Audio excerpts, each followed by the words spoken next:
Alhamdulillahirabbil alamin wassalatu wassalamu ala asrofil anbiya'i wal mursalin sayyidina wa maulana Muhammadin wa ala alihi washabihi ajmain amma ba'du.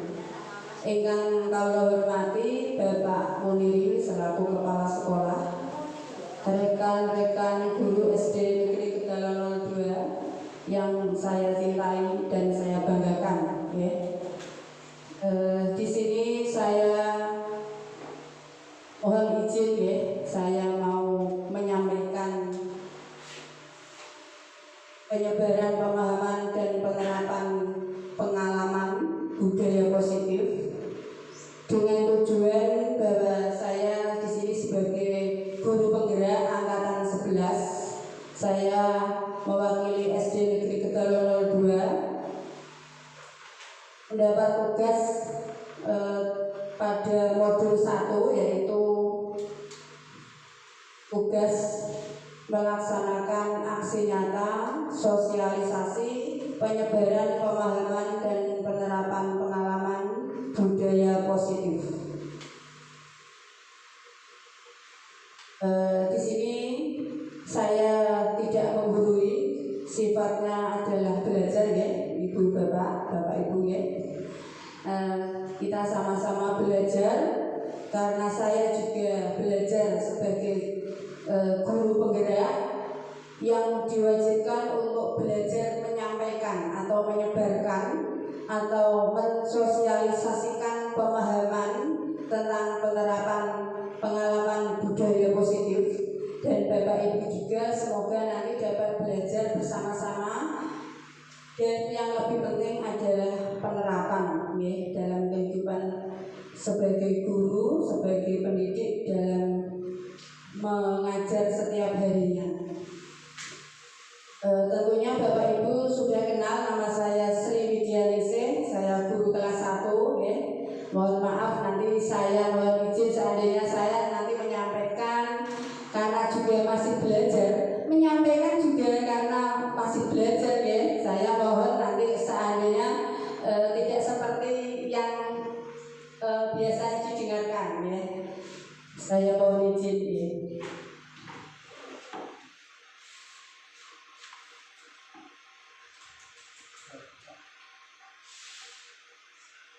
Pertama yaitu konsep inti budaya positif. Jadi inti dari apa yang ingin saya sampaikan tentang budaya positif itu meliputi ada 8 hal ini, ya. 8 hal ini nanti mohon panjenengan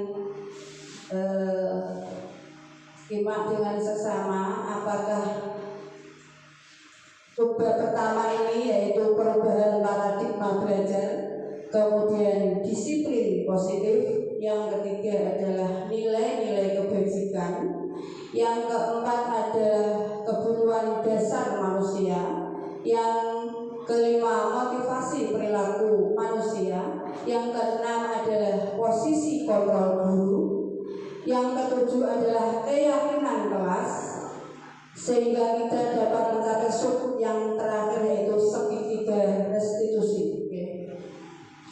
Bapak Ibu, sebelum kita menyampaikan bab selanjutnya, kita speaking dulu, ya.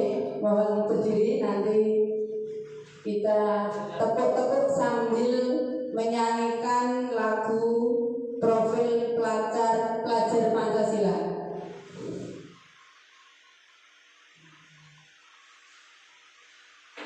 Monggo berdiri, Bapak Ibu.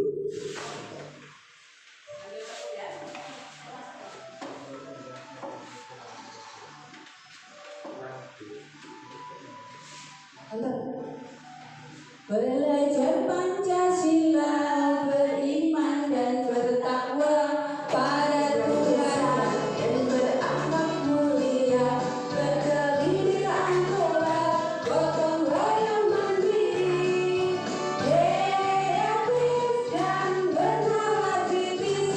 Belajar Pancasila, beriman dan bertakwa pada Tuhan yang Esa dan berakhlak mulia, berkelindahan toleran,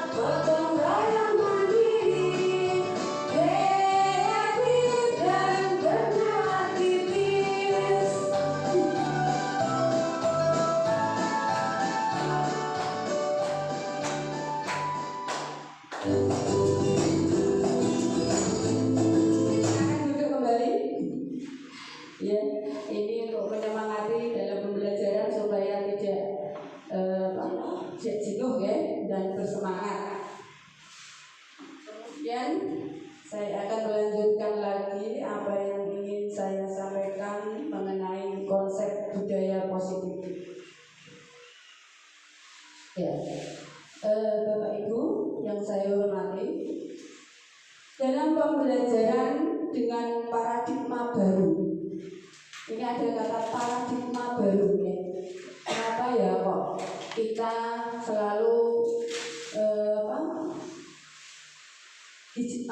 paradigma baru ini ditonjolkan di depan ya?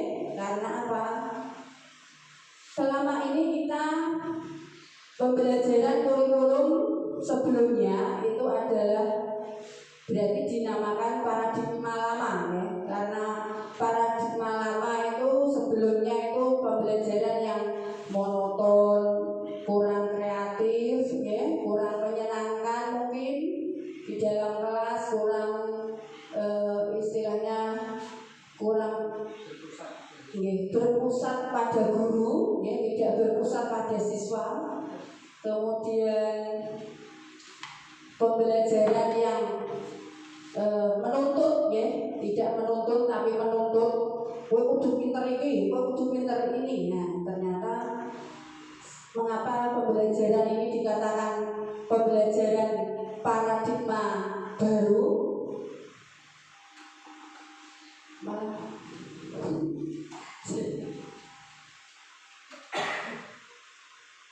Bentar Bapak Ibu, ini salah pencet. Orang kulino pencet ini. Oh ya, iya. Pembelajaran paradigma baru ini seperti SBK tadi, ada 6 hal profil pelajar Pancasila sesuai dengan kurikulum kita yang baru, yaitu kurikulum Merdeka.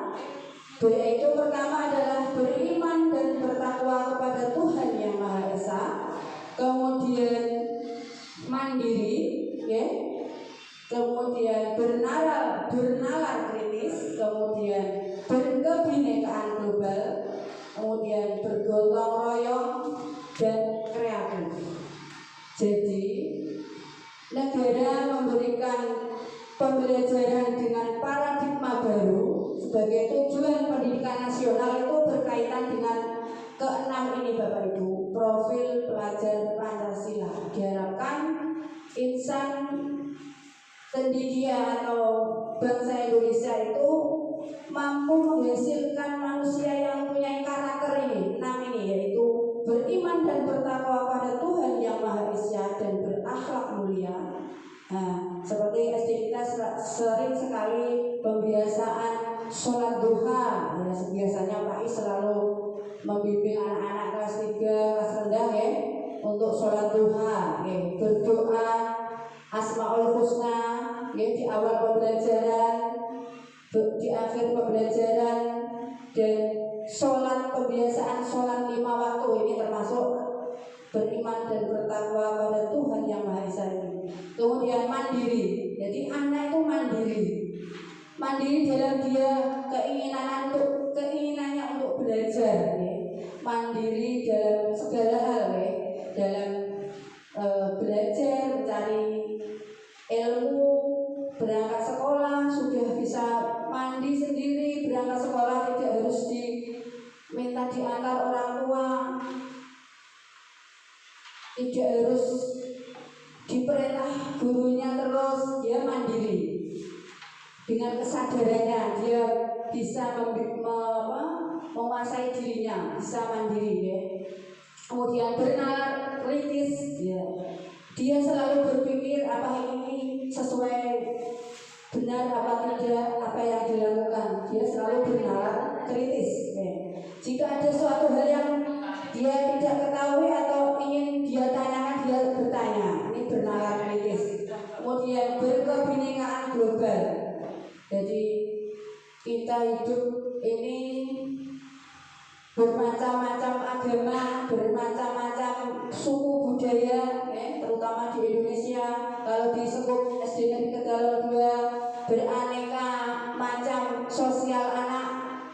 Dari rumah dia anak orang yang agamis, ataukah ada yang nasionalis, ataukah biasa-biasa saja, ataukah dia anak yang dari orang yang berada ataukah dia punya suatu keunikan tersendiri, ya. Ya, ini berkebinekaan global ini harus dihargai dan dihormati. Ya, ini tukar hidup di masyarakat nanti. Kemudian bergotong royong, ya. Jadi anak-anak itu supaya bisa bergotong royong, bekerja sama, berkolaborasi. Diharapkan anak itu selalu bersama-sama, kompak dan bekerja sama, bergotong royong. Ini juga tukar hidup di masyarakat nanti. Kemudian kreatif. Jadi anak-anak mempunyai kreativitas tersendiri yang akan ditumbuhkan dari diri anak tersebut. Misalnya anak ini punya bakat menyanyi, punya bakat menggambar, punya bakat daya ingatnya bagus. Ini kreativitasnya difasilitasi oleh guru, dibimbing untuk supaya lebih maju lagi yang apa yang diinginkan, sehingga dia berkreativitas menyampaikan apa ide-idenya. Jadi pembelajaran dengan paradigma baru merupakan pembelajaran yang dirancang berdasarkan prinsip pembelajaran berdiferensiasi, sehingga para peserta didik belajar sesuai kebutuhan berdasarkan tahap perkembangan sesuai teori psikologis modern untuk mewujudkan profil pelajar Pancasila. Nah, inilah karena kita adalah seorang guru, jadi kita harus berusaha menyampaikan atau menerapkan dalam pembelajaran setiap hari, pembiasaan setiap hari diterapkan. Supaya apa? Karena kita ini disamburi ini Bapak Ibu, disamburi oleh pemerintah ini tupoksi kita, yaitu sebagai paradigma baru. Jadi pembelajaran dengan paradigma baru. Jadi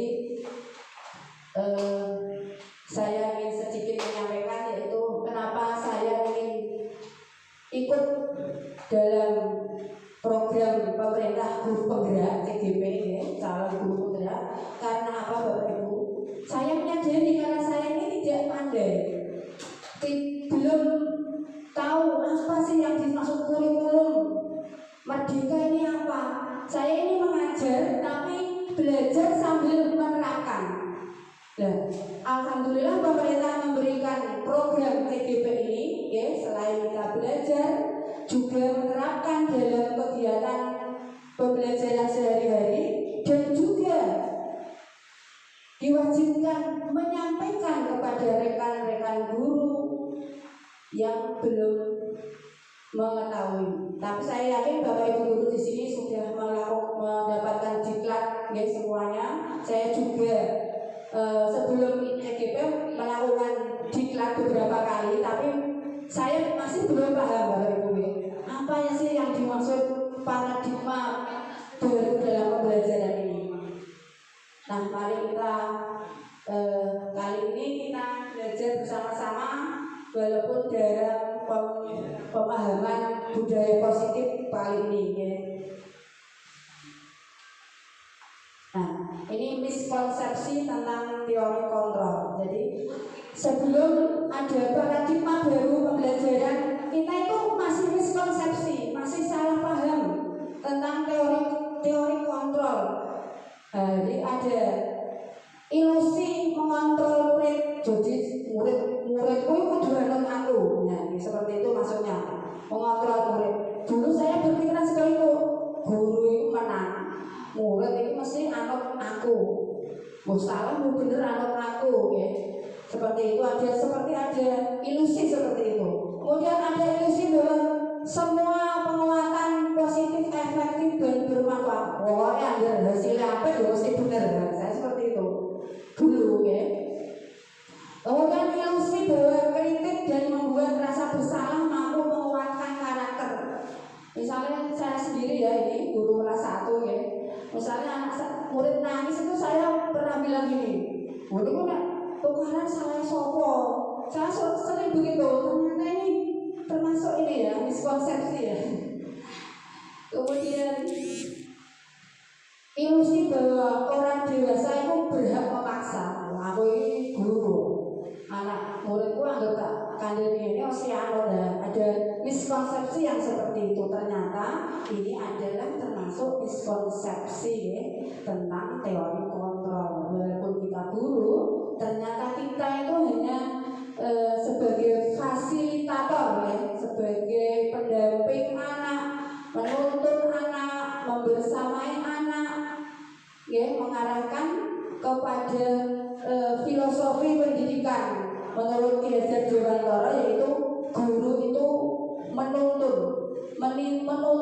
kodrat alam dan kodrat zaman anak untuk mencapai kebahagiaan hidup, untuk mencapai keselamatan dan kebahagiaan yang setinggi-tingginya ya, supaya dia bisa hidup di masyarakat dan sebagai manusia makhluk ciptaan Allah ya, seperti itu. Ternyata miskonsepsi saya tentang teori kontrol ini itu ternyata belum sesuai dengan pemikiran Ki Hajar Dewantara ya, Bapak Ibu, sebagai Bapak Pendidikan Nasional.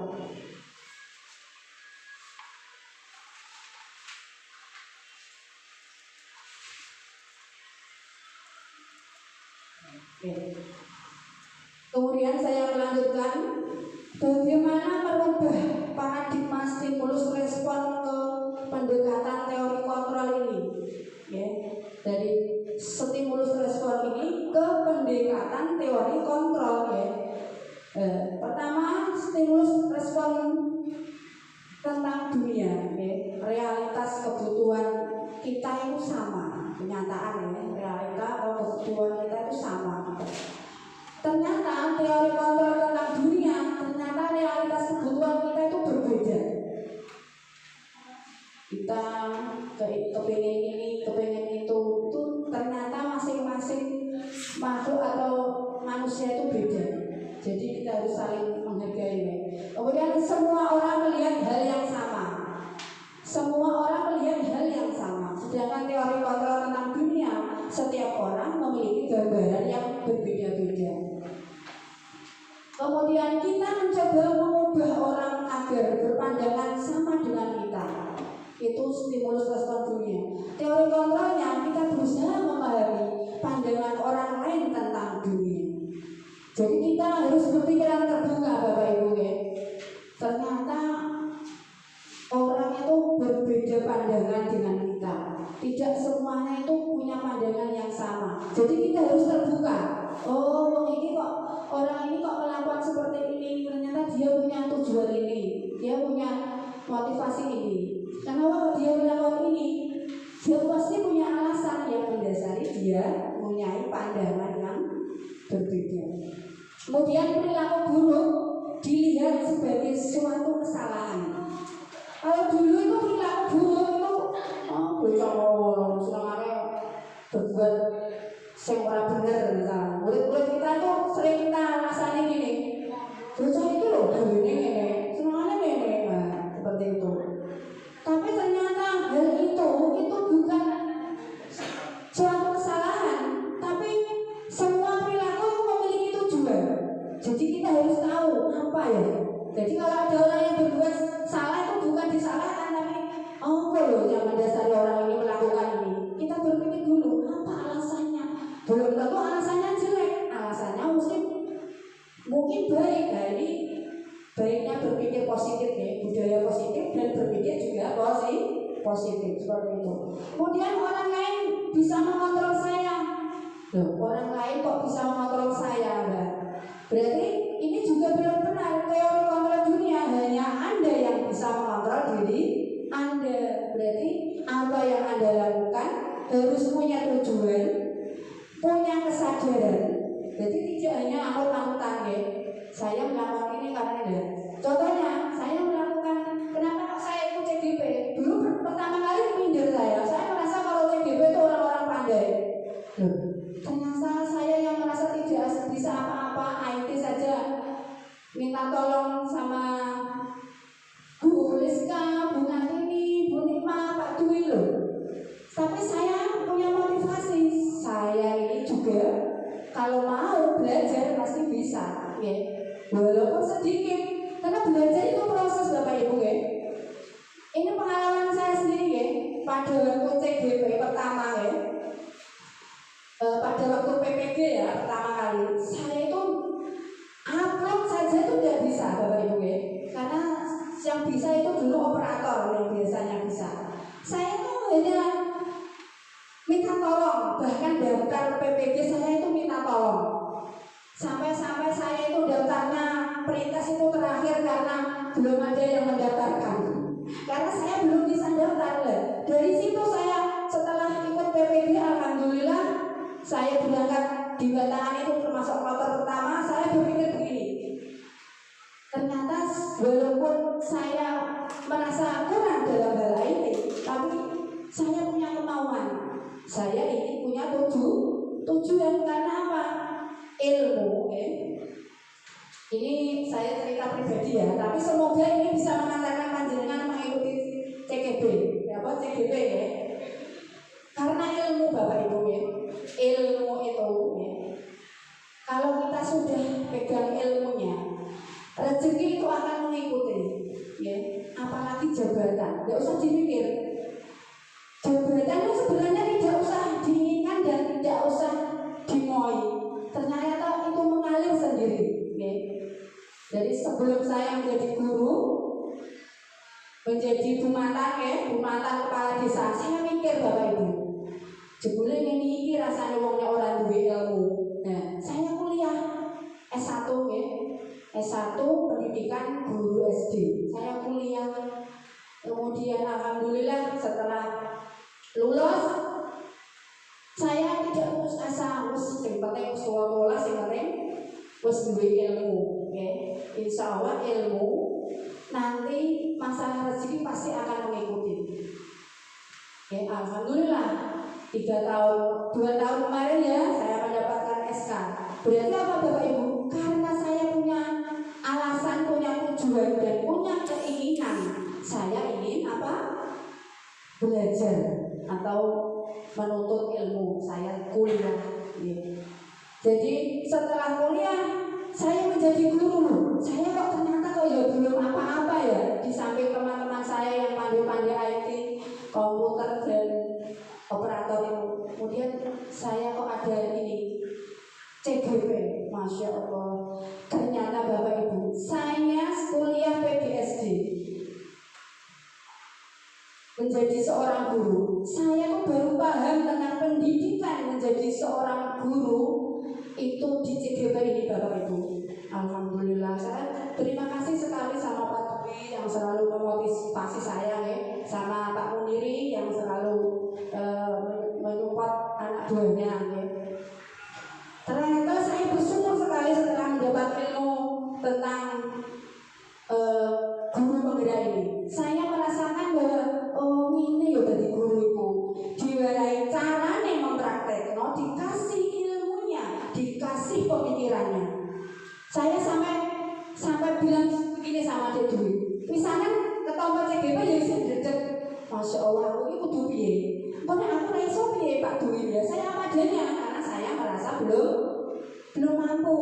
Tapi saya berpikir positif, asal saya mau belajar pasti, karena ini ada tujuan, ada alasan kita melakukan sesuatu. Nanti walaupun salah, walaupun benar, itu menjadi pembelajaran bagi saya. Dan sekarang ini juga begitu, saya menyampaikan seperti ini ya belum tentu benar ya Bapak Ibu, ya. Saya menyampaikan ini ya apa yang ada di pikiran saya. Pasti tidak sama ya sama pemikiran Pak Dwi, sama pemikiran Pak Muniri ya, seperti itu. Pemikiran kita saja beda, daya tangkap dan penyampaian saya juga berbeda, ya. Nah ini masuk ke perbedaan ini. Setiap orang memiliki gambaran yang berbeda. Saya berbeda, mungkin penyampaian saya dengan Pak Dwi juga berbeda. Mohon maaf ya. Ini saya belajar. Di depan ini ternyata juga latihan ya Bapak Ibu. Ini alhamdulillah dari CGP ini saya belajar di depan panjenengan. Mohon maaf nanti kalau salah-salah dalam menyampaikan, karena saya juga baru belajar. Jadi salah itu nanti akan tahu caranya.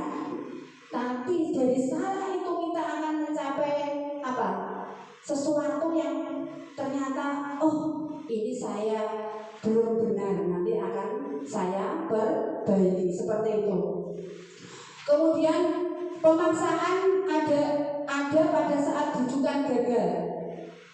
Ternyata teori kontrol dunia, kolaborasi dan konsensus menciptakan pilihan-pilihan baru. Nah, jadi dari apa yang saya lakukan pada saat PPG ini, saya merasa, Masya Allah, saya ambil ngupload kok jalur turun koncoku. Nah, saya ini, terus saya mengikuti alhamdulillah CGP ini, ya saya berkolaborasi, berkonsensus menciptakan pilihan-pilihan baru. Kenapa tidak saya ikut CGP seperti itu? Saya ternyata sebelum ikut CGP, saya itu mau buat video. Saya kenapa pasti Bapak Ibu gumun, kenapa ya Bu itu loh kok semangatnya orang ngupload tulisan-tulisan, ngupload gambar di Facebook, di YouTube. Pasti Bapak Ibu berpikiran begitu, kok teman kok sempat-sempat karena saya punya tujuan dan alasan Bapak Ibu. Karena apa? Saya menyampaikan kepada beliau Bapak Kepala Sekolah dan Pak Dwi ya, aku ini sedih. Soalnya murid SD Kedalur 2 ini kok tinggal 14 pada 3 tahun yang lalu ya, tinggal 14. Yang sekarang sudah kelas 6 ya Bu nanti ya. Itu murid itu tinggal 14. Saya mikir gini, lah ini kalau dibiarkan lama-kelamaan malah tambah ada MI ya. Kita harus bersaing dengan apa? Dengan pemikiran kita, dengan ilmu kita. Kita bersama-sama berkolaborasi dengan guru-guru SD, dengan murid-murid SD untuk menyampaikan kepada murid dan kepada masyarakat bahwa ini loh SD Negeri Kedalur 2. SD Negeri Kedalur 2 ini apa yang dilakukan kegiatan di sekolah ini apa saja. Ternyata ada di profil pelajar Pancasila itu Bapak Ibu, pembiasaan agamis seperti sholat duha, berdoa, asmaul husna setiap pagi hari, sholat 5 waktu, sholat duhur. Nah, itu salah satu contoh yang profil yang pertama tadi ini. Jadi saya ingin menyampaikan kepada masyarakat ini loh SD Negeri Kedalur 2 orang kalah loh kalau MI pelajarannya, ada pelajaran agamisnya, benar ada program menghafal surah-surah pendeknya, bahkan ada asmaul husna. Bahkan Pak Dwi kemarin menyampaikan kepada saya, Mbak, ono wong ning warung ning ngene. Iku jebule SD lah ono asmaul husna. Pikire iku ning asmaul husna iku mau ning MI. Ternyata di SD juga ada asmaul husna, pembiasaan agamis. Terima kasih sekali kepada Bapak Ibu guru yang memposting kegiatan SD kita. Karena apa? Supaya penyebaran paradigma baru tentang pembelajaran di SD kita ini loh SD negeri kita tidak kalah dengan SD atau MI lainnya, seperti itu. Ada tujuannya Bapak Ibu. Kemudian model berpikir menang kalah model berpikir menang-menang. Nah, ini seperti yang disampaikan tadi rekan saya tadi Pak Dwi Ariano ya, berpikir menang kalah. Jadi di kita hidup itu kalau bisa itu punya tujuan yang impian yang bagus. SD-nya ya maju, guru-gurunya makmur semua, merata, bahagia, gembira ya. Karena apa? Model berpikir kita adalah menang dan menang. Jadi semua guru sukses, masyarakat mendukung sekolah kita, dan sekolah kita maju jaya. Ya. Itu adalah suatu impian yang semoga Bapak Ibu guru semua selalu kompak dan berkolaborasi. Kemudian disiplin positif. Disiplin positif. Nah, ada 3 poin ini. Disiplin positif. Disiplin berasal dari kata disiplin yang artinya belajar. Disiplin mengacu pada disiplin diri yang memiliki tanggung jawab terhadap apa yang dilakukannya berdasarkan nilai yang dia miliki. Jadi dia itu disiplin karena dia sudah punya keyakinan Bapak Ibu, intrinsik ini. Kemudian disiplin positif merupakan salah satu cara penerapan disiplin yang bertujuan untuk menumbuhkan kesadaran serta memberdayakan murid tanpa imbalan penghargaan, reward atau ancaman atau hukuman. Jadi disiplin positif itu merupakan salah satu cara penerapan disiplin yang bertujuan menumbuhkan kesadaran. Ya, ini adalah garis bawah ya, kesadaran serta memberdayakan tanpa imbalan penghargaan, reward, ancaman atau hukuman. Ya. Jadi selama ini saya tuh sebelum paradigma baru ini saya ya masih melakukan ini Bapak Ibu, mari reward, mari penghargaan, kadang ngancam atau hukuman itu menurut saya sudah benar. Oh ternyata masih belum sempurna Bapak Ibu ya. Masih belajar lagi ya.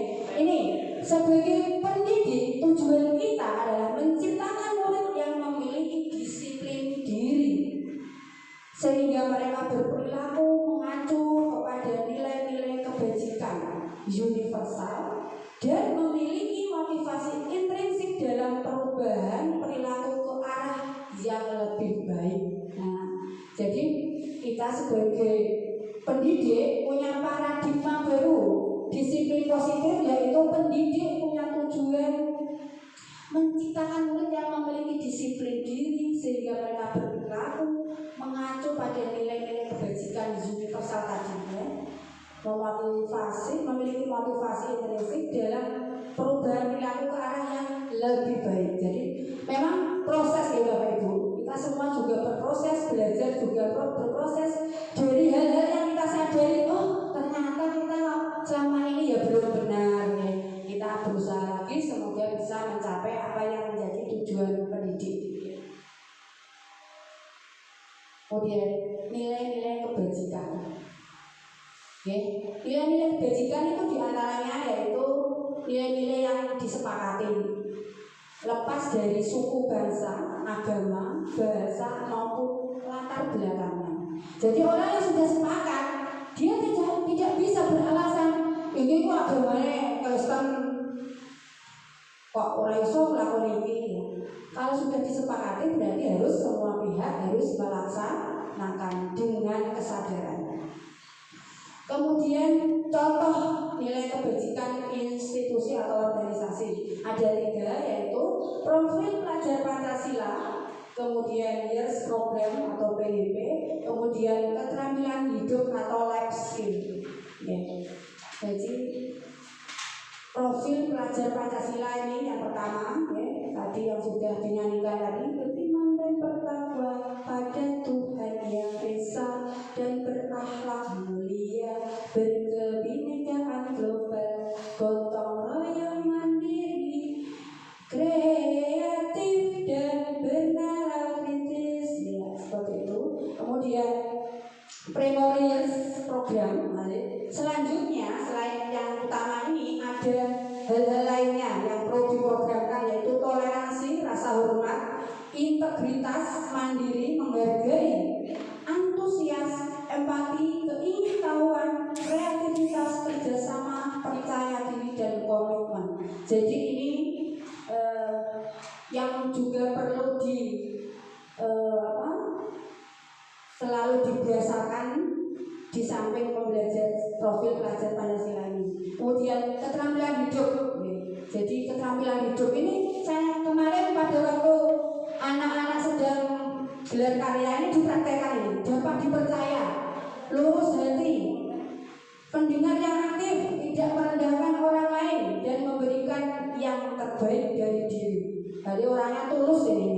Jadi selain dia dapat dipercaya, dia lurus hati, dia itu tulus ya, pendengar yang aktif, dia itu mampu mendengarkan apa yang diinginkan anak muridnya. Anak-anak kemarin, Bu, ayo Bu, donen warung sawah. Nah, SD kita Bapak Muniri sebagai kepala sekolah menyetujui, ternyata disetujui dan ada program seperti setelah tes PTS, kita ada program di rekreasi ya Bapak, di kolam renang supaya anak-anak itu refreshing. Nah seperti itu kita mampu mendengar, tidak merendahkan orang lain. Kita sama guru, saya berpikiran bahwa Bapak Ibu guru saya bersyukur sekali di SD negeri kita itu Bapak gurunya hebat-hebat, saling mendukung, kompak dan kolaboratif. Buktinya apa? Nah, setiap program yang dilakukan di SD negeri Kedaluan 2 itu sukses Bapak Ibu, sukses sekali ya. Seperti gelar karya. Nah, Pak Muniri adalah salah satu yang kepala sekolah yang mengimplementasikan ya. Seperti gelar karya itu SD negeri Kedaluan 2 sama Gunung Sari ya Bapak, yang pertama kali menyelenggarakan gelar karya. Nah kemudian diikuti SD-SD lainnya. Ini termasuk Pak Muniri ini diam-diam ini kepala sekolah penggerak ya. Jadi beliau berpikiran positif, budaya positif dan menggerakkan sekolah lainnya. Nah, dibantu dengan apa? Dengan itu apa yang kita lakukan itu direkam, diposting. Nah, seperti itu. Maka kalau kita sudah melakukan hal yang baik, insya Allah pasti ditiru. Wong jelek aja ditiru ya Pak Muniri. Nah, kita sebagai guru harus memberikan walaupun kita tidak ingin ditiru, tapi ternyata ditiru. Berarti apa yang kita lakukan di SD negeri Kedaluan 2 ini sudah positif, sudah ditiru oleh SD lainnya. Sekarang banyak sekali berseliweran foto-foto kegiatan sekolah. Karena apa? Ternyata SD kita itu sukses melaksanakan apa? Mengimplementasikan paradigma baru pembelajaran ini, ya. Terutama kurikulum merdeka, ya. Alhamdulillah Bapak kepala sekolahnya baik, guru-gurunya juga baik, berkolaborasi, kompak, setiap ada kegiatan pasti bersama-sama. Akhirnya sukses, divideokan, dikirim di YouTube dan di Facebook, dari orang-orang mengetahuinya. Itulah fungsinya kekompakan kolaborasi oleh Bapak Ibu guru di SD negeri kita. Kebutuhan dasar manusia, ya. Jadi kita itu memang punya kebutuhan dasar manusia. Kebutuhan dasar kita sebagai sesuatu yang dibutuhkan oleh manusia untuk mempertahankan keseimbangan kondisi fisiologis dan psikologis yang bertujuan untuk mempertahankan kehidupan dan kesehatan. Ya. Jadi seperti tadi SD kita itu 3 tahun yang lalu Pak muridnya 14, wah kita harus berusaha. Kita harus ini punya untuk biaya kebutuhan untuk mempertahankan itu eksistensi sekolah kita. Kalau SD kita, SD negeri Kedaluan 2 itu tidak kalah dengan SD favorit seperti kalau di sini itu Uniran 3 ya Bapak. Kita itu harus belajar, SD negeri Kedaluan 2 ya tidak kalah ya dengan SD Uniran 3 yang muridnya 200. Ternyata malah di SD kita ada 2 guru penggerak. Ya, seperti itu. Kita harus insya Allah nanti Bu Bunga, Bu Lista sama Pak Win sama punya semangat ya. Apa dua itu gak merah wabe sampai kalian ya. Nah, itu namanya kolaborasi kerjasama. Kita saja mengerjakan tugas sama Pak Dwi itu gantian ya. Seperti tahap awal itu saya mengerjakan misalnya rukol, itu ada YouTube-nya juga. Itu saya mengerjakan. Nanti kalau elaborasi pemahaman dan demonstrasi Pak, kemudian saya yang membuat aksi nyatanya. Jadi kita bagi tugas itu 2 orang, apalagi kalau 3 orang malah cepat meneng ya, lebih mudah, lebih ringan ya. Semangat nih buat Bapak Ibu penerus kita. Kemudian ada 5 kebutuhan dasar manusia, yaitu bertahan hidup. Nah, seperti yang saya contohkan tadi, SD kita itu juga harus bertahan hidup, jangan sampai direkrut. Nah, maksud saya seperti itu. Jadi pola pikir kita bukan hidup sebagai manusia, tapi hidup sebagai seorang guru. Guru di SD negeri Kedaluan 2, kita harus bertahan hidup. Ya, ini ada kalau bertahan hidup dari segi manusia, kita makan, pakaian, tempat tinggal, keamanan, kesehatan. Ya. Kemudian kasih sayang dan rasa terima. Saya tuh bersyukur sekali di SD negeri Kedaluan 2 ini ya. Orang-orangnya baik, ya, kita pasti sukses. Alhamdulillah Bapak Kepala Sekolah yang tidak pernah marah, itu saya bersyukur. Karena apa? Saya ini di rumah itu sudah punya tekanan-tekanan sendiri. Kalau di sekolah ditekan lagi ya bisa. Ya. Saya terima kasih sekali Pak Muridi, Kepala Sekolah yang menurut saya terinspirasi. Beliau adalah contoh kepala sekolah yang tidak pernah marah. Nah itu saya terima kasih. Ini termasuk bertahan hidup loh Pak. Termasuk ini kasih sayang dan rasa terima kasih ya. Saya menyampaikan terima kasih karena beliau mau memimpin di SD Negeri Kedalon 2. Saya harapkan besok dilanjutkan lagi Pak periode berlanjut selanjutnya. Sampai pensiun karena ini curahan dari teman-teman guru didengar loh Pak. Kemudian penguasaan dari harga diri, keinginan untuk dianggap pemimpin, berprestasi, diakui dan didengar. Dari Bapak Ibu guru ini tadi sudah menyampaikan kepada Pak Muliri terima kasih dan disampaikan semoga Pak Muliri terus berlanjut di SD Negeri Kedalon 2, memimpin SD Negeri kita, kami sudah cocok ya. Itu keinginan impian kami, semoga diterima ya. Kemudian kebebasan, mandiri, memiliki pilihan. Jadi sebenarnya ya saya sendiri tuh berpikir begini, saya itu kalau punya keinginan sendiri ya berantal ya. Tapi nanti waktu kalau tamu ini ya untuk awal. Kemarin saya tuh mikir ini, Masya Allah, aku juga berantal tamu ini. Baru-baru di kongkon, ya paduan suara di posting. Padahal itu hal yang saya lakukan tiap hari. Tapi ketika diperintah Pak Munir itu saya merasa kayak dikongkon. Gitu Pak. Saya mohon maaf ya Pak. Saya tak pikir itu Pak. Aku kok bantah ya. Ternyata saya itu belum punya waktu Pak. Besok ya Pak janji ini. Besok kalau sudah ada rada waktunya rada ada Pak. Nanti saya membuat paduan suara. Nanti saya posting ini PR loh Pak. Nah ini walaupun saya tuh orangnya itu apa yang saya dengar itu langsung wajar dan pemikiran itu langsung frontal. Tapi kalau sudah gak aja, sadar Pak. Saya itu sifatnya seperti itu. Ya mohon maaf ya Pak, sadar. Bahkan saya berarti saya ini kurang bisa mengontrol emosi. Tapi saya berusaha dari hari itu saya berusaha aku kudu WAP meneh, aku bisa mengontrol emosi supaya saya bisa berhubungan baik dengan teman-teman di satu SD ini. Mohon ya Pak, mohon maaf ya Pak sebesar-besarnya sadar saya itu frontal. Kemudian yang selanjutnya adalah bermain humor, antusias dan tertawa. Jadi terima kasih kadang Pak Is, ada Bu Rizka, ada Bu Nima itu orang-orang yang suka membuat canda dan tawa. Itu adalah hal yang baik di sekolah kita yang bisa menetralkan suasana. Anak-anak di kelas juga butuh Pak diajak ketawa-ketawa, diajak bercanda. Nah, itu adalah hal yang menyenangkan. Yang saya ingat itu dari dulu adalah guru yang suka bercerita atau suka lucu. Nah, itu saya ingat terus itu. Nah, jadi kesenangan ini juga kebutuhan kita sebagai guru, juga kebutuhan murid sebagai murid juga harus bisa diajak bercanda seperti itu. Kemudian motivasi perilaku manusia. Jadi ternyata itu motivasi perilaku manusia seperti yang saya sampaikan tadi. Ternyata saya ikut CGP itu punya motivasi ya seperti itu, perilaku manusia. Aku kok posting-posting gambar di Facebook apa?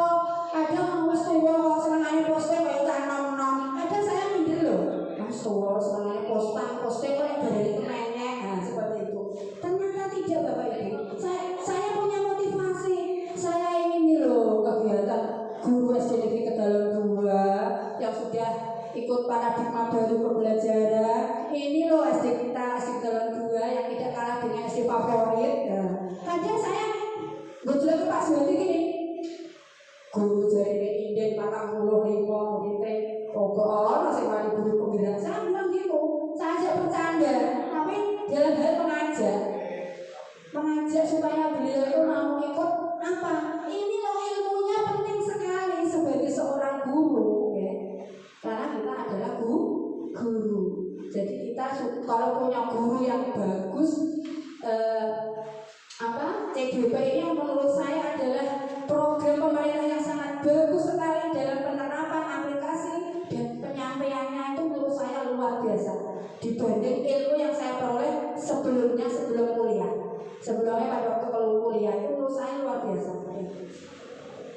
Jadi motivasi ekstrinsik itu untuk menghindari ketidaknyamanan atau hukuman, kemudian untuk mendapatkan imbalan atau penghargaan dari orang lain. Ada yang bertujuan seperti itu motivasinya, ya.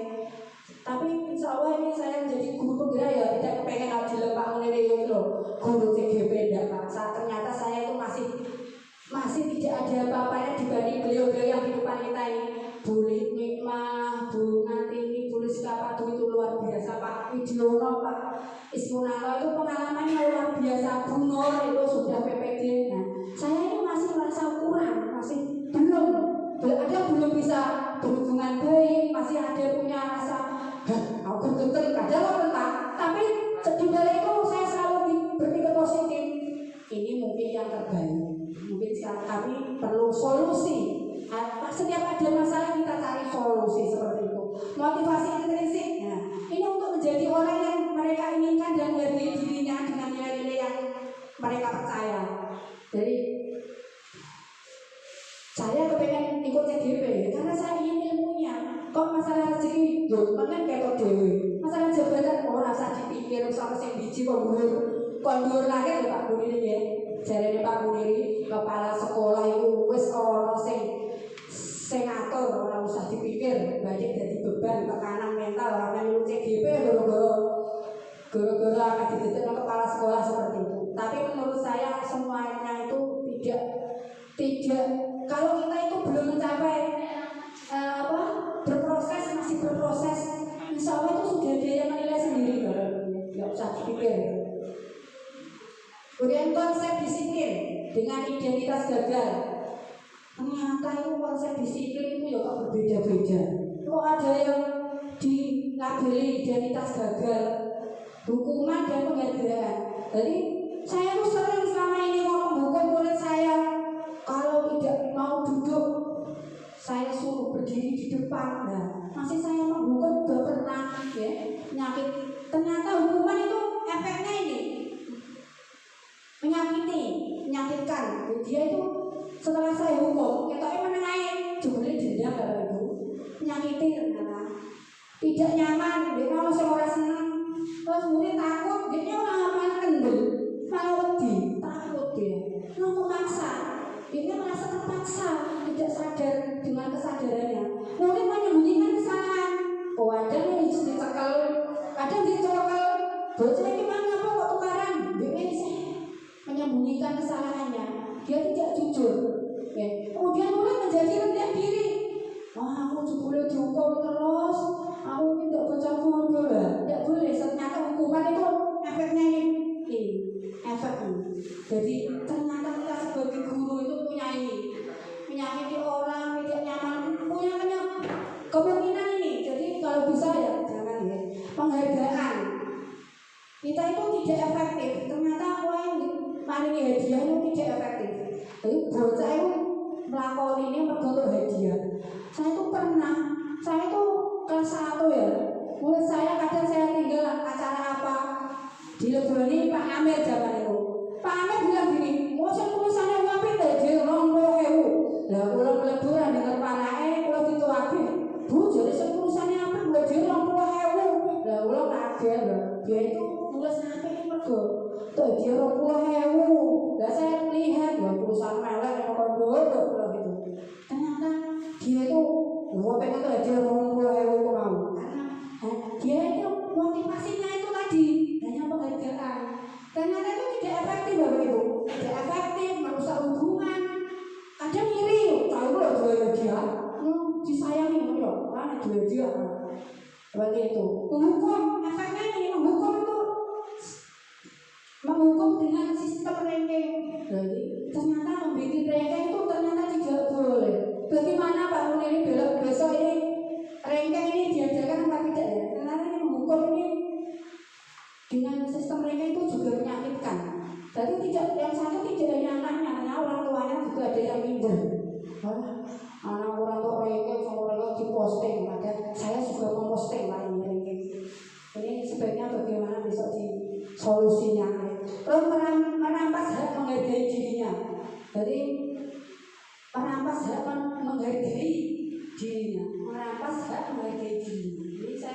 paham. Maaf, saya belum bisa menyampaikan apa adanya ini. Kalau saya belum bisa menyampaikan ya berarti saya sendiri aja belum paham, apalagi menyampaikan ya. Kemudian motivasi perilaku. Nah, ini motivasi perilaku manusia, kembali lagi. Ini konsep disiplin dengan identitas sukses. Tadi yang gagal ya, ini sekarang yang sukses. Jadi konsekuensi dan restitusi. Nah, kalau tidak, ternyata belajar juga proses. Kalau dulu saya sering menghukum, saya sering memberikan hadiah, itu ternyata proses Bapak Ibu belum benar. Nah, kita mencapai yang identitas yang sukses. Kita pakai yang konsekuensi dan restitusi. Konsekuensi itu penguatan jangka pendek. Jadi perlu monitoring berkelanjutan, stimulus respon, murid menghormati peraturan, menghilangkan waktu untuk memenuhi kesalahan. Konsekuensi itu masih ada kurangnya. Ternyata kurangnya juga banyak. Jadi penguatan jangka pendek. Jadi kok sedikit bagi konsekuensi dilakukan mana? Hanya jangka pendek. Perlu monitoring berkelanjutan, diawasi terus. Sesuk dibaleni. Tak ingat dibaleni masih perlu monitoring berkelanjutan. Stimulus respon, berarti orang-orang responnya tidak ada konsekuensinya. Kemudian mulai menghormati peraturan. Jadi peraturan murid menghormati hanya peraturannya, ya hanya menghormati. Kemudian kehilangan waktu untuk merenungi kesalahan. Jadi orang asik sadar. Jadi kehilangan waktu untuk merenungi kesalahan. Jadi orang asik sadar itu harus melakukan kesalahan lagi. Ya, jadi diboleh-boleh itu. Konsekuensi itu berarti jangka pendek masih diulang-ulang. Jadi yang merasa anak melakukan kesalahan diboleh-boleh berarti baru mencapai konsekuensi. Kemudian restitusi. Nah, ini adalah tingkatan tertinggi sebagai seorang guru itu mencapai yang restitusi. Jadi tidak ada yang salah menurut pemahaman saya tadi. Hukuman juga salah. Walaupun baru tahu, tapi yang ngerti itu salah. Berarti Bapak Ibu guru nanti kita semua tidak akan mengulangi lagi. Ada tahap selanjutnya penghargaan. Oh ternyata itu masih belum baik. Nah, kita mencapai konsekuensi. Oh, ternyata konsekuensi itu anak sih di bulan baleni. Nah, kehilangan waktu untuk merenungi. Nah, kita belajar lagi dengan restitusi. Seperti anak murid saya tadi. Kue mochinya hilang nangis. Nah, itu tadi saya belum mencapai restitusi, belum saya tanya kenapa kok mochimu hilang, tak tanya ternyata mochinya disinggahno ning tas. Kue mochi yang hilang tadi kenapa kok bisa hilang? Tak tahu di tasku. Loh, ternyata tasnya ngomong. Nah, nanti saya perlu menyampaikan kepada murid saya tadi, mochi kok ngasih hilang. Mosok nyolong kok mochi. Seperti itu nanti insya Allah nanti saya klarifikasi supaya saya bisa mencapai ini restitusi. Jadi murid bertanggung jawab untuk perilakunya. Ya, ini naruh nang jero tas kok. Tasnya mengo. Nah, ketok kancane ono sing kepengin. Nah, ini perilakunya perlu diperbaiki apa? Dengan apa? Paling murah ya betul tas di restingnya ditutup ben ora kepengin kancane. Kemudian itu fokus pada pemecahan masalah jangka panjang. Nah, ben ora ilang meneh piye Mas carane saya gitu kan nanti. Carane piye ben ora ilang meneh mochine? Diteletas apa ditelesan apa digowo. Ini saya berikan pertanyaan anak yang kehilangan mochi tadi. Kemudian teori kontrol, dirinya memegang kontrol. Nek mochi yo kok iso hilang. Lah kok carane piye Mas? Teori kontrol ini. Murid bersemangat memperbaiki kesalahan. Ben ora ilang meneh piye cara Mas ben ora biar kamu tidak kehilangan mochi lagi. Nanti anak tersebut nanti saya akan tanyai lagi. Kemudian konsep disiplin pendekatan restitusi. Konsep disiplin. Nah, ada caranya, pendekatannya restitusi itu. Sebuah cara menanamkan disiplin positif pada murid. Dari pengertian restitusi dan ciri-ciri restitusi. Jadi kalau kita sudah mengetahui pengertian restitusi dan ciri-ciri restitusi, kita bisa bagaimana ya cara menanamkan supaya disiplin positif pada murid kita? Nah, ini pengertian restitusi, proses menciptakan kondisi bagi murid untuk memperbaiki kesalahan mereka sehingga mereka bisa kembali pada kelompok mereka dengan karakter yang lebih kuat. Nah, ini seperti itu. Jadi anak itu nek salah itu biasanya dikucil nonton contoh. Contoh, senangannya itu hukuman. Nah, biasanya anak-anak itu terus menghindar. Nah, bocah itu merasa tidak punya teman. Nah, seperti itu. Jadi supaya anak itu bisa kembali kepada kelompok mereka dengan karakter yang lebih kuat. Ya, kita ajak bicara, kita ajak berdiskusi. Ciri-ciri restitusi ini. Jadi bukan untuk menebus kesalahan, namun untuk belajar dari kesalahan. Jadi memperbaiki hubungan, dari tawaran bukan paksaan. Restitusi untuk melihat ke arah diri. Restitusi mencari kebutuhan mendasari tindakan. Restitusi diri adalah cara yang paling baik. Restitusi fokus pada karakter bukan tindakan. Jadi restitusi fokusnya bukan tindakan, tapi karakter. Anak itu menjadi lebih baik lagi kepribadiannya, karakternya. Ini yang perlu garis bawahi ya. Restitusi itu fokus pada solusi. Jadi kalau ada masalah pasti ada solusinya. Kayak Pegadian ya. Solusinya apa? Kita cari sama-sama. Pasti akan terselesaikan tanpa ada kesalahpahaman. Kemudian restitusi mengembalikan murid yang berbuat salah pada kelompoknya. Jadi bocah wis ngerti nek salah, dia terus kudune piye, atau solusinya piye, dia antaranya minta maaf dan sebagainya, kemudian dia kembali diterima oleh teman-temannya. Perbedaan, ada perbedaan ya. Jadi sedikit banyak saya sudah menyampaikan hukuman, konsekuensi dan restitusi. Jadi ada perbedaannya. Jadi perbedaannya kalau hukuman tidak terencana, ini yang poin pentingnya, tidak terencana. Murid tidak tahu apa yang terjadi, tidak dilibatkan, bersifat satu arah berupa hukuman yang psikis. Kemudian konsekuensinya terencana, disepakati bersama peraturan, disepakati, murid tidak dibuat, murid tetap dibuat tidak nyaman. Saya orang nyaman, sikap guru selalu guru bisa memonitor. Ini kejelekannya konsekuensi. Jadi tengah-tengah, jadi proses antara hukuman dia kembali ke konsekuensi, dan yang terakhir ini restitusi yang sempurna. Ini proses menciptakan kondisi bagi murid untuk memperbaiki kesalahannya. Dia sudah punya solusi. Aku ini hubungin ini, nanti tidak akan terulang lagi. Kesadaran, proses kolaborasi yang mengajarkan murid untuk mencari solusinya sendiri. Jadi dia akan bebas merdeka dalam hal apa? Dia sudah bisa berpikir sendiri apa yang harus saya lakukan. Ini anak akan menjadi pribadi yang mandiri. Jadi dia di masyarakat akan menjadi anak yang bisa mandiri, merdeka dalam tindakannya dan bisa mencari solusi. Orang yang wong tua ini, soalnya dia sudah mandiri, dia punya solusi sendiri. Kemudian perbedaan. Balik lagi ya. Nah, ini tadi kalau ayo tebak. Coba lari mengelilingi lapangan karena datang terlambat. Ini bisa ditebak Bapak Ibu apa? Ya, hukuman ya. Ini selanjutnya Mas sudah Bapak Ibu saya sudah mampu. Nah, ini 5 posisi kontrol. Ada 5 posisi kontrol. Tadi apa? Penghukum, kemudian membuat rasa bersalah, kemudian teman, pemantau, dan manajer. Nah, penghukum yaitu patuhi aturan sekolah. Nah, lalu berdiri di depan barisan, ini salah satu contoh hukuman, penghukum. Guru ini mempunyai sifat dia penghukum. Kemudian gurunya itu mempunyai sifat pemantau, yaitu posisi kontrol restitusi pemantau. Kamu sudah melanggar ya? Apa peraturan dan konsekuensinya? Ada pertanyaan.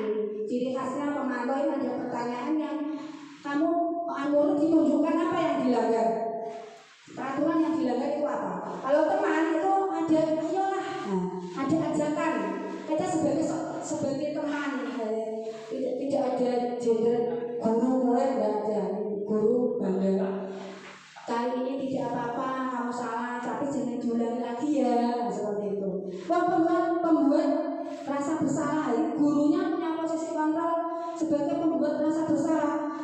berapa kali kamu Bu Guru harus memberitahu kamu, Bu Guru kecewa sama kamu ya, itu membuat rasa bersalah.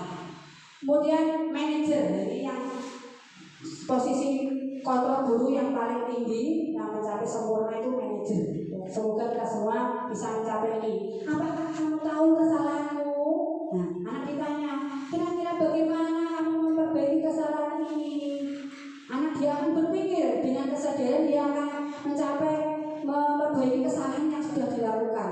Nah, seperti itu. Nah, posisi kontrol. Apakah aku? Nah, ini contohnya, saya kecewa sekali dengan kamu. Apa ini Bapak Ibu? Kecewa? Membuat merasa bersalah. Ya, betul. Ya, saya lanjutkan ya. Bapak Ibu guru tentu sudah paham ini. Nah, terus keyakinan kelas. Mengapa keyakinan kelas? Mengapa bukan peraturan kelas? Nah, Bapak Ibu tadi pasti sudah memahami. Jadi kalau keyakinan kelas itu disepakati bersama-sama, kalau peraturan itu apa masih bisa dilanggar, soalnya apa dia belum menyadari. Kalau keyakinan kelas dia pasti sudah meyakini dan dia akan sadar dengan dirinya. Ya. Ini perbedaan peraturan kelas yang keyakinan kelasnya. Ya. Ada aspek ya. Jadi kalau kita membuat keyakinan kelas, nah itu hanya guru dan siswa saja yang bersangkutan. Tapi kalau kita membuat peraturan sekolah, ini peraturan sekolah ya, bukan peraturan kelas ya. Kalau peraturan sekolah itu ada izin dari kepala sekolah. Pak pendiri, ini saya mau usul mau membuat peraturan sekolah seperti ini lah. Ini ada hubungannya ini, guru dan kepala sekolah. Ini ada hubungannya dengan sekolah. Nah, itu bedanya peraturan sekolah dan keyakinan kelas, ya, seperti itu. Ini. Pembentukan keyakinan kelas. Ya. Pembentukan keyakinan kelas ini ya, ada bersifat abstrak. Jadi anak dikumpulkan di kelas, dijak berbicara. Ini sebaiknya kelas kita itu harus bagaimana ya supaya kelas itu nyaman, tidak sama berserakan. Ini kita buat keyakinan kelas. Jadi anak-anak dia didumi kertas, terus supaya menyampaikan apa yang menjadi pemikiran impiannya. Kelasnya itu kepingin apa? Nah, misalnya kepingin bersih, jadi kebersihan kelas dijaga. Kemudian kalau ingin tidak bertengkar, berarti apa? Keyakinan kelasnya saling menghormati dan menghargai. Kalau ingin kelasnya tidak ada yang mencuri, ya. Misalnya keyakinan kelasnya apa? Tidak mengambil barang orang lain, seperti itu. Jujur juga seperti itu. Itu contoh. Kemudian ditempel, dibuat keyakinan kelas, kemudian ditempel di dinding kelas. Namanya sudah ditetapkan dan dihadiri peserta kelas dan ditandatangani. Itu bukti otentik bahwa mereka sudah menandatangani keyakinan kelas yang sudah disepakati kelas tersebut. Ya, seperti itu. Ayo tebak ini, hadir sekolah 15 menit sebelum pembelajaran. Nah, ini termasuk keyakinan apa peraturan Bapak Ibu? Hadir apa? Keyakinan. Hadir sekolah 5 menit sebelum pembelajaran. Ini tidak ada kata negatif. Nah, dilarang. Kalau masih ada kata dilarang, ini termasuk peraturan. Peraturan itu kenapa kok peraturan masih ada kata dilarang? Karena dia belum mencapai keyakinan. Kalau sudah mencapai keyakinan, dilarang menggunakan narkoba, berarti tidak boleh tidak menggunakan narkoba. Jadi kata dilarangnya itu kalau menjadi keyakinan kelas, dilarangnya itu diambil. Okay? Nah, tadi sudah saya jelaskan contoh pembuatan keyakinan kelas. Okay? Sudah tergambarkan di Bapak Ibu contoh keyakinan kelas. Okay. Kemudian segitiga restitusi. Nah, apa tuh tadi yang dimaksud kontrol restitusi? Nah, ini ada teori nih, namanya teori segitiga restitusi. Jadi suatu proses dialog yang dijalankan oleh guru agar dapat menghasilkan murid yang mandiri dan bertanggung jawab. Jadi segitiga restitusi ini, nah ini pertama-tama menstabilkan identitas bocah ini ditenang sing disestabilno. Nek wis ngono ya wis koyo melakukan kesalahan ora apa-apa. Aku lah ya guru ya tau melakukan kesalahan seperti itu. Kemudian anak divalidasi. Kenapa kok melakukan tindakan yang salah? pasti akan ada alasannya. Nah, divalidasi. Kemudian menanyakan keyakinan. Udah ingat apa belum keyakinan kelas yang kamu langgar? Nah, seperti itu. Dan ini setelah anak ditanyakan keyakinan kelas, kemudian anak diajak mencari solusinya. Bukan diajak ya, dituntun, diarahkan kemudian bisa mencari solusinya. Setelah mencari solusinya, kemudian kalau itu sudah perbuatan yang tidak baik, apakah dilakukan lagi? Ya seperti itu, memvalidasi. Jadi menanyakan keyakinan kelas. Kalau sudah melanggar berarti jangan diulangi. Kalau tidak diulangi berarti apa solusinya? Seperti itu. Ya. Kemudian segitiga restitusi menstabilkan berdasarkan prinsip kesalahan bagian dari proses pembelajaran. Salah itu apa-apa, ini asal boten dibaleni mana seperti itu. Jadi berbuat salah itu wajar, tidak ada manusia yang sempurna. Itu contoh-contoh perkataan kita sebagai guru kepada murid kita. Validasi tindakan yang salah itu sudah ya. Kemudian menanyakan keyakinan juga sudah. Penutup, alhamdulillah. Jadi Pak Mung ini ikan sepat, ikan gabus lebih cepat, lebih bagus ya. Penutup ya. Kalau jenengan sudah mendengar dari awal sampai akhir saya tadi, nah ini dalam penerapan program disiplin positif hendaknya guru memiliki standar kepribadian. Jadi guru, nah ini garis besar ini, guru memiliki standar kepribadian profesional sosial yang baik, di mana guru dapat merefleksikan dirinya sebagai among atau manajer yang menuntun murid-muridnya menjadi insan yang mandiri, merdeka, bertanggung jawab. Itu adalah standar pendidikan nasional. Terima kasih Bapak Ibu guru hebat. Terima kasih saya sudah diizinkan menyampaikan pemahaman penyebaran budaya positif di SD Negeri Tegalan ini. Saya mohon maaf apabila pribadi saya ada kesalahan atau kesalahan dalam penyampaian. Nanti kalau ada salah nanti akan saya perbaiki, dan apa yang saya sampaikan saya mohon maaf, itu adalah kemampuan saya hanya sebatas itu. Saya sudah berusaha yang terbaik. Akhirul salam, wassalamualaikum warahmatullahi wabarakatuh.